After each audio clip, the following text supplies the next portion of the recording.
almost 5 years, I was researching AUROVILLE as a topic. And the more I went deeper into it, I felt there was one missing link to the whole thing, and that was the city. And as soon as I came to the city, the whole concept and all the ideas and the whole experiment made so much sense. And actually I wanted to share it. And so then the opportunity came when Jaya from Unity Pavilion, she came and she asked me, why don't we do something a little bit elaborate? And I was very grateful for that. And we got together this beautiful team, which was there to support. So then the research went on with that. And basically, what is interesting about this exhibition is to understand, okay, it is definitely a vision-born town, which is what you see over here. It's a vision coming down to manifestation. So, but what this vision was trying to do is really change human beings and human society and human life and architecture and the way we live, the way we make cities. So all those things are part of this experiment and part of the city, and I wanted people to discover that. It was the city as an experiment, the city as both the spiritual and material experiment, and that was so fascinating. And then I could go back to the work of Mother and AUROVILLE, and it started to, there was this perfect meeting of the two. And there is this little thing which we know that back in 1931, when the Mother was asked that, what are you all doing now, what is your work?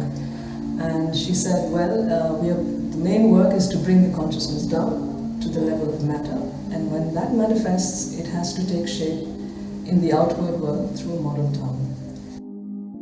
These three, it's like a triptych. So I wanted to bring the connection of from the Mother's first time when she's talking about this consciousness that needs to come down, is waiting to come down, and waiting for people receptive to give form to it.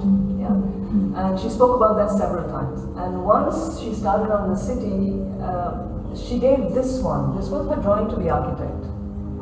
And with the basics, 4 zones, center, things like that. The architect came with the first conventional model, which was not even looked at. It's it was worked out in so much detail if you look at it, but it was not even looked at.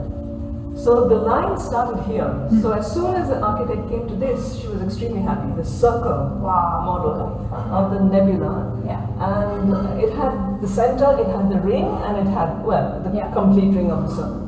Of the city. But it was not enough. She liked it very much, and obviously the architect felt that something still needed to be done. And he afterwards said that, what I showed her was just another military town because it is very rigid and there's not much flexibility between things, and very tight. So then he actually went through many drawings. Here, he's trying to break out, trying to go into the spin.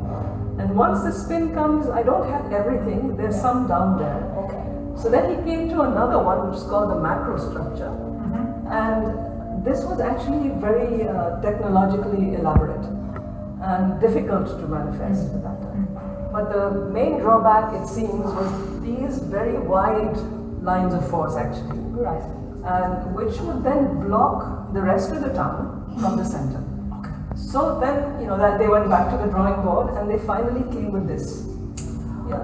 So this was then, instead of doing that, there were many. And it's open. It's open. And it is just connecting. So it's open. Very dynamic. So it's open to the center, it's open to wind flows, it's open to, nature, everything. So that was the point.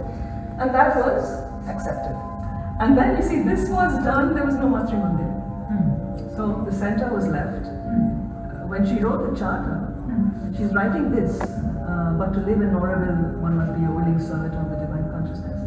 She says, I'm not putting it here, but that is the Matri Mandir. So the first part was really, when the Mother is saying the conditions in which men live upon earth are the result of their state of consciousness, and without changing that, there's no hope for change.